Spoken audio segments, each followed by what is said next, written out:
أنا سارة أحمد، أحد المنقذين الصغار. في يوم من الأيام وقعت أختي الصغيرة وهي تجري في الحديقة. ركضت إليها وتذكرت ما تعلمناه، فغسلت الجرح ووضعت ضماده. لكنني فكرت، هل كنت سأعرف كل هذا لو لم يساعدني أحد؟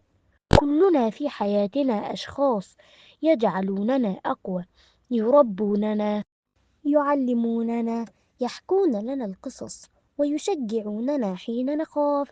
لهذا قررت أن أقدم اليوم وردة شكر لمن ساعدني يوما. وردة صنعتها بيدي من كوب قهوة بسيط، لكنها محملة بالمحبة والامتنان.